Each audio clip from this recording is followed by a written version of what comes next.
Em entrevista ao GE TV, Gabriel Jesus abre o coração em relação à seleção brasileira, Copa do Mundo de 2018, fala aí acerca de não ter marcado gols, fala sobre sua lesão e uma possível volta, fala sobre a relação de seu pai e muito mais. Uma entrevista emocionante, sensacional e algo que a gente pode perceber também a maturidade do Gabriel Jesus, cara. Hoje um jogador aí que é muito jovem, ainda tem muito a entregar, mas também que hoje fala de uma forma muito mais madura, você se percebe a forma dele se posicionar em relação à vida, em relação ao futebol, como uma forma muito mais madura, e eu acho isso sensacional. Gabriel Jesus é um jogador que eu particularmente gosto muito, e eu quero te mostrar na íntegra aí a entrevista dele pro GE. Claro que eu vou deixar os créditos pro GE, mas eu queria colocar aqui essa entrevista porque eu gosto demais do Gabriel Jesus, e eu acho que ele é um jogador que ainda tem muito, mas muito a entregar pro futebol brasileiro. Se liga aí. Infelizmente, isso não é só no futebol, né? Nossa cultura, infelizmente, a gente sempre acha um vilão em alguma coisa. Não é só no futebol. Então, tipo, no futebol isso ganha muito mais peso, porque o futebol, querendo ou não, salva muitas vidas. Futebol, a gente cresce assistindo futebol. Então, minha primeira paixão foi o futebol. Assim como eu, a maior parte do Brasil é assim. É onde que a pessoa trabalha ali a semana toda e para assistir ou vai para o estádio. Então é um peso, eu entendo esse lado. Só que ao mesmo ponto, muita coisa é vidrada, tipo, vamos pegar um vilão. Saiu por conta desse, fez isso por conta desse. Então, infelizmente, assim, eu desejo que um dia mude. Obviamente que isso não quer dizer que também não tem que fazer críticas construtivas, mas agora depende da crítica. Se eu deixasse me levar pelas críticas de muita gente do Brasil, no Brasil, inclusive algumas pessoas da imprensa, eu teria, sei lá, não, vou largar, sabe? Que acontece com outras pessoas também.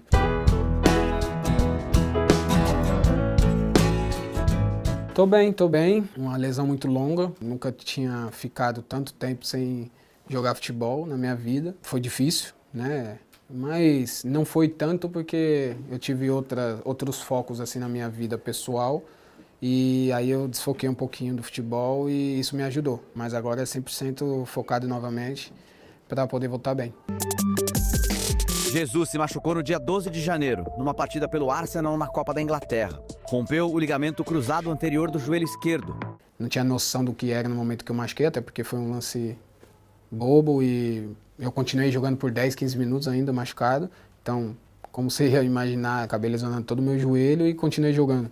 E depois não aguentei mais depois de 15 minutos. No momento ali eu achava que era só uma coisinha, que um mês, 2 no máximo. E aí quando eu recebi a notícia, foi onde caiu minha ficha. Falei, quer saber, eu tenho muitas coisas para focar na minha vida pessoal para ajustar, passar mais tempo com a minha família, com a minha esposa, com minha filha. E hoje meu filho tem 4 meses, então minha esposa estava grávida. Então eu pude aproveitar muitas coisas que eu não consegui quando minha filha nasceu. Isso me ajudou bastante na questão de eu ter 28 anos. Eu pensei, não, eu sou novo ainda, eu recupero bem pela vida que eu levo também e eu vou voltar bem, eu tenho certeza e muita fé em Deus que eu vou voltar bem. Quem sabe a hora agora, ó. Quem sabe a hora agora, quem sabe a hora agora, olha o gol, olha o gol, gol! Gabriel Jesus é o nome dele! A concorrência sempre foi grande na seleção, tanto desde a época que eu comecei a ir, 18, 22, agora e na próxima Copa também vai ser, porque graças a Deus o Brasil é uma máquina de revelar jogadores, né? Só que também, às vezes, é uma máquina também de triturar. O que você diria agora para a torcida brasileira nessa sequência de Copa do Mundo? O que vem por aí? Cara, é apoiar acima de tudo. Críticas a gente já tem demais. Temos em mente a responsabilidade, o orgulho que a gente carrega nessa camisa, carrega mais de 200 milhões. Então é apoiar, cara. Temos que apoiar mais nossos jogadores. Eu já parei muito para pensar sobre a Copa de 18, por exemplo. Eu tinha 21 anos, cheguei com uma responsabilidade grande, até porque eu ter essa responsabilidade, porque eu performei muito bem nas eliminatórias, nos amistosos depois. Então eu cheguei com uma responsabilidade muito grande. E é normal quando você veste a segunda camisa mais pesada do mundo, que é a 9 da seleção brasileira, do Ronaldo. Então é uma responsabilidade. Quando você não vai conforme a gente quer, de não ter feito gol, isso pesa bastante. Talvez se eu tivesse feito um gol, muita coisa teria mudado. Mas também eu tenho em mente também que 18 foi muito além do gol em si. Eu já parei para refletir, já pensei, já assisti. Foi o que me confortou ali e me fez não acreditar em muitas pessoas.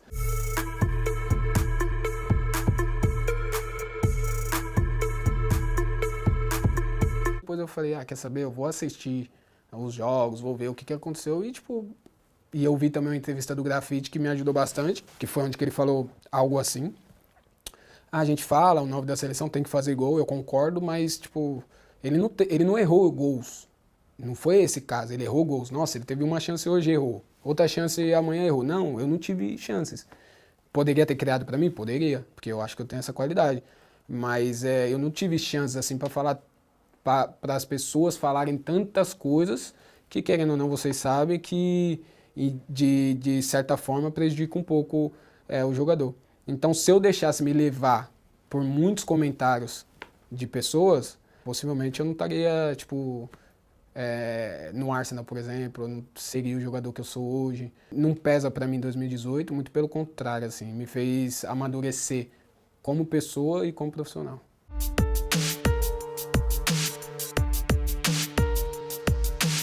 Pênalti, claro, até ele mesmo falou depois, mas também não ia mudar nada do juiz ter falado que era TVP para ter sido pênalti ou algo do tipo. Fosse pênalti ali, o Neymar ia fazer o gol e ia mudar o jogo, isso sim.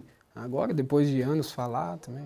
E é assim, o futebol é muito além do gol e muito além da derrota, da vitória. E 22 eu chego totalmente diferente do que eu cheguei em 18, né?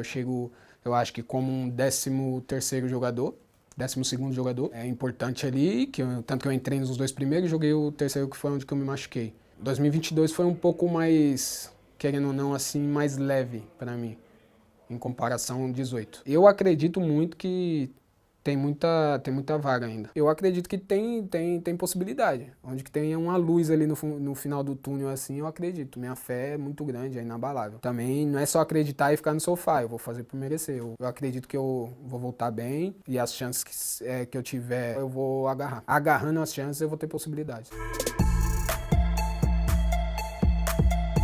Eu não quis dizer que meu gol não é meu forte, até porque eu faço gol, eu fiz gols, já fiz gols importantes também. Quis dizer que eu não só tenho o gol. Às vezes, quando eu não fizer um gol, eu vou fazer outras ações que vão ser importantes para gerar o gol. Por exemplo, assistências, por exemplo, uma pré-assistência, que é uma jogada antes de dar um passe para alguém cruzar, para achar um passe. Eu quis dizer que, se for comparar meus números com os centravantes típicos que joga todo final de semana, a cada 3 dias de centravante, aí vai ser difícil comparar os meus números. Obviamente que eu vou ter bem menos. Agora, se for comparar as minhas ações dentro do campo, aí eu acho que vai dar 1 a 1, entendeu? Então, isso que eu quis dizer. Eu quis dizer que eu faço gol sim, até porque eu já fiz, né? E eu acredito que meus números de gols, assim, assistências são bons. Só que eu também consigo criar jogadas. Tanto que no meu começo, nos meus 6 primeiros meses no Arsenal, eu dominava, a maior parte das ações ofensivas eu dominava também. Sem a bola e com a bola, criando, jogando. Eu tinha uma mágoa do meu pai, né? Porque eu não vivi com meu pai. Meu pai foi embora de casa por alguns motivos que não vem ao caso. Eu estava na barriga da minha mãe. Ele volta para casa para visitar a gente, eu tinha 11 anos. Então, eu peguei uma mágoa muito maior. E, de falar coisas que me arrependo. E ele faleceu em 2013, se eu não me engano. Mas, alguém perguntava, e seu pai? Eu falava coisas que, eu me arrependo. E aí eu carregava isso muito comigo. Muito mesmo, assim, alguém falar, e seu pai? Eu já fechar assim, fechar os olhos. E foi onde que minha esposa me explicou bastante sobre o perdão. E foi onde que eu comecei a entender e eu liberei o perdão pra ele. Isso foi uma das coisas que mudou, assim, pra mim completamente. Hoje, alguém fala, e seu pai? Quem não me conhece fala, não, meu pai faleceu, tal, não sei o quê, mas que Deus o tenha e tal. Então eu mudei até a forma de falar sobre ele.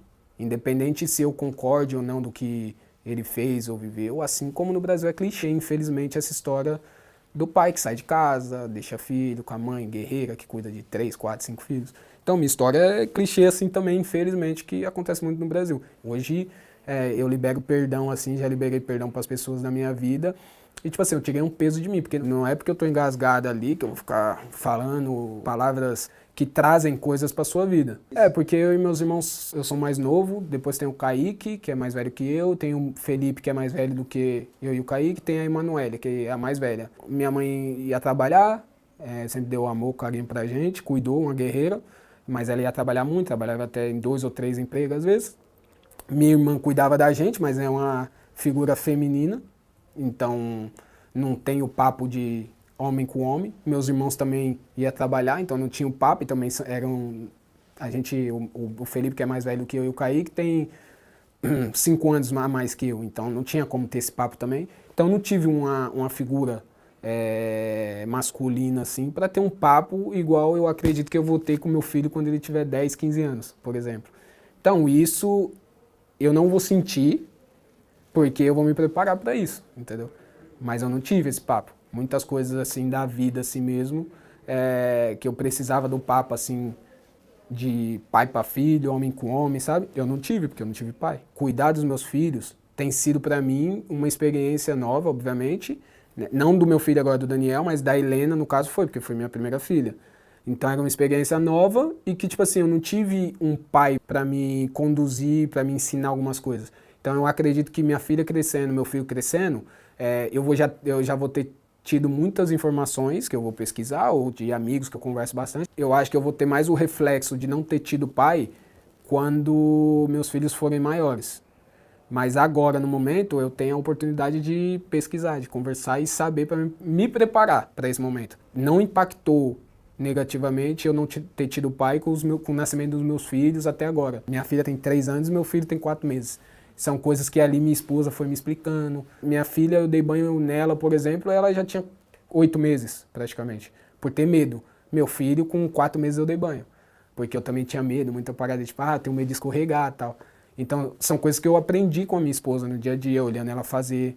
E também com meu filho eu tenho muito mais tempo de fazer as coisas. Não ter tido pai não me impactou negativamente em nada, muito pelo contrário. Tipo, que gostaria de ter tido, obviamente, mas isso fez com que eu me interessasse bastante sobre muitas coisas, que é normal, deveria ser normal de todo pai.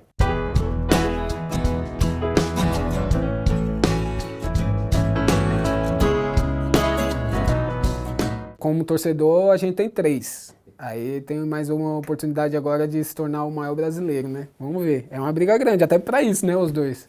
Para ver quem é que vai ter o título de maior vencedor da Libertadores no Brasil. Me dói um pouco porque eu tenho alguns amigos lá no Flamengo. Joguei com o Felipe Luiz, com o Alexandro, com o Danilo, com o Caio, Rodrigo Caio, joguei com ele. E com o Jorginho, que parceiraço, tava aí comigo, me dói. Inclusive eu tava falando com ele isso ontem. Aí, pô, me dói porque, né, você é parceiro. Mas, Palmeiras, né? Minha torcida é exclusiva pro Palmeiras. Então vamos ver. Vou estar torcendo aí pra gente... Fala a gente, eu sempre falo a gente. Comemorar essa Libertadores. Como eu disse, o carinho é mútuo. Eu tenho muita gratidão. Palmeiras também mostra ter muita gratidão por mim. O carinho é incrível. Quando eu vou lá, tem pessoas... A maioria das pessoas fala, tem que voltar, tal, não sei o quê. E aí acelera um pouco o coração, mas a gente controla. A minha prioridade 100% é o Palmeiras.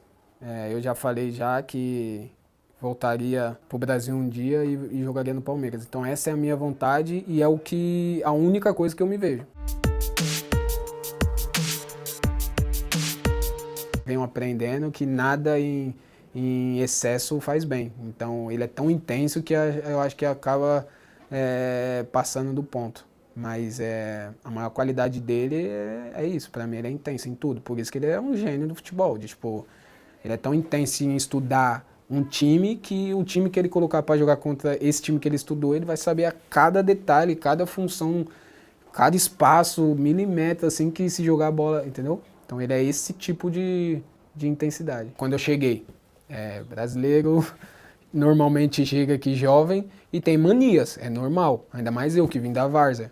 Então na várzea a gente jogava do nosso jeito e isso é a várzea. Vem bola de lá, eu controlava com a direita de sola, porque eu também joguei um pouco de futsal, de sola, não sei o que, não. Ele parava o treino, Gabi.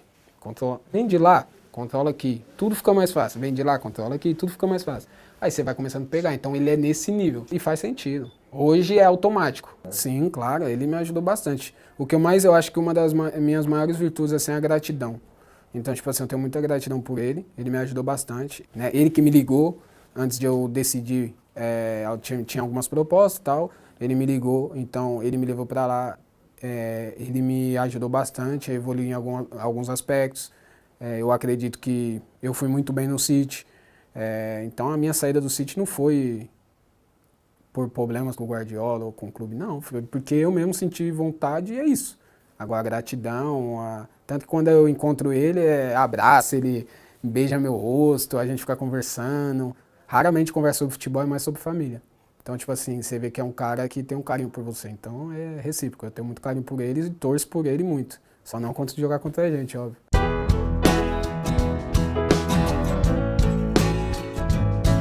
Eu não tenho muita, obviamente também, pela minha dimensão, que é diferente de outros jogadores que são muito maiores que eu, aí é mais difícil, né? Falando de um Neymar, por exemplo, que não consegue andar na rua. Eu já vou porque, obviamente, que é bem diferente. E o Neymar, eu acho que ele sente muito mais jogadores no nível dele. Agora eu não, eu vou pra rua, eu vou pra shopping, eu vou pra parque, aqui eu vou pra parque com a minha família, com a minha filha, com a minha esposa, meu filho, eu vou. Ando na rua, ando de bicicleta. Hoje, né, desde que eu tô aqui, se for fazer um reflexo, né, a reflexão desses anos, eu passei a admirar mais o nosso país. Em questão do quê? Em questão de cultura, em questão de harmonia, de questão de tempo, em questão de, tipo, dessa segurança de você ir num parque, de você ter um parque. Então, como eu venho de comunidade do Brasil, de São Paulo, então, tipo assim, lá não tem parque. Possivelmente nos lugares bons também não tem parque no Brasil, em São Paulo eu tô falando. Então, tipo assim, essas coisas assim eu sinto muita diferença, que aqui é mais fácil, você vai, poxa, a 5 minutos da tua casa tem um parque para você ir com a sua família, tem obviamente que diversas coisas para você fazer. Então, desde que eu tô aqui, essa reflexão que eu faço, assim, que eu admiro muito o nosso país, com todos os recursos que a gente tem, dado por Deus, que é nosso tempo, né, que é sol, a felicidade que nosso povo nossa comida, então nossa recepção com os de fora também. Aqui é um pouco mais frio, pelo país ser mais frio, só que em questão de estrutura, eu acho que aqui tipo, tá um pouco à frente do Brasil. Ano passado, nas minhas férias, ele ainda estava recuperando e aí eu tava treinando, né? Tava treinando muito. A gente tá lá em Mangaratiba, que eu também tenho casa lá, do lado dele. Aí ele me chamou para treinar, né? Aí eu fui lá, vi, e aí era só corrida, sem bola. Eu falei, não vou não. Aí no outro dia o Ricardo Rosa me chamou, não, vem treinar, tal, não sei o que, né? Ele chamou também, vem treinar. Aí eu fui treinar e também era só corrida. Aí eu fui treinar para conversar também, para estar junto com ele ali, né? Um cara que eu tenho muito carinho, uma gratidão também, um respeito muito grande com ele, com a família dele, os amigos, assim como ele também tem comigo. E aí eu vi o esforço que ele estava fazendo ali para poder voltar bem, sabe? E então é um cara que está se esforçando bastante para estar bem, né? A situação dele hoje, se você for perguntar, você quer estar machucado, Neymar? Não, ele não vai querer estar machucado. Ele vai estar querendo jogar, performando, porque é o Neymar, né? Nossa referência técnica aí, jogador desde os últimos 15 anos, há 15 anos. Então é um cara que a gente tem que ter um cuidado quando for falar sobre e tem que ter um olhar diferente, né? Até porque ele já, mais do que comprovou a importância que ele tem para o futebol brasileiro. Só que, obviamente, muita pessoa vai olhar a vida dele hoje, mas não olha o que pode ser daqui 5, 6 meses. Se hoje ele está voltando de lesão, daqui 5, 6 meses ele não vai estar. Ele vai estar bem para estar numa Copa. E, obviamente, que o Neymar, a gente não consegue imaginar o Brasil hoje sem o Neymar numa Copa. Então, o que eu acredito é que ele vai estar na Copa, ele tem que estar na Copa e ele vai mostrar para todo mundo, primeiro para ele mesmo, né? Porque ele não faz nada para os outros, eu acredito, mas ele vai mostrar para ele mesmo que ele vai estar bem na Copa, ele vai chegar bem na Copa. Eu acho que o primeiro objetivo dele é esse. Eu tenho total certeza que ele vai estar bem e que vai ir para a Copa e vai mostrar a qualidade dele novamente. Se você for ver, a gente tem diversos atacantes, tanto aqui quanto no Brasil, performando. Igual agora a questão para minha felicidade do Vitor Roque. Ele começou mais ou menos, se firmou com muita ajuda do Abel também, que além de um treinador é um ser humano incrível, ajudou ele mentalmente. E agora ele está colhendo os frutos, que é performando bem, fazendo gol direto e sendo convocado. Então a sequência é muito importante para o jogador, ainda mais para o atacante, que normalmente vive de gol. Então ele é um número 10, né, centroavante. Vitor Roque está despontando, está jogando muito bem, está com confiança. O Pedro, além dele ter feito gol no meu Palmeiras, também, o Pedro é muito bom. O Richarlison, que é meu rival aqui, também está tendo a oportunidade dele. O João Pedro também, que fez um Mundial muito bom com o Chelsea logo que chegou. Então tem muita competição.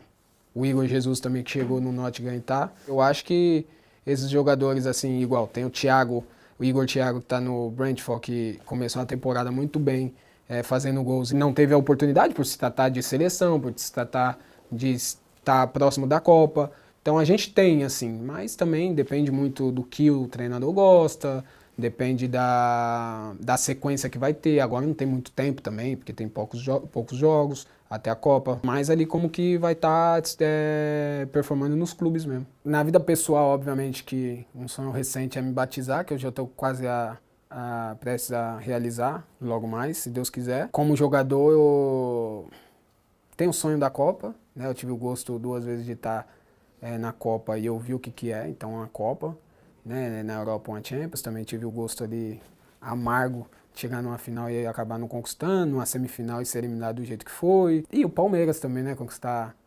Libertadores pelo Palmeiras, quem sabe um Mundial. Tem esses sonhos aí como profissional. São pequenos, hein?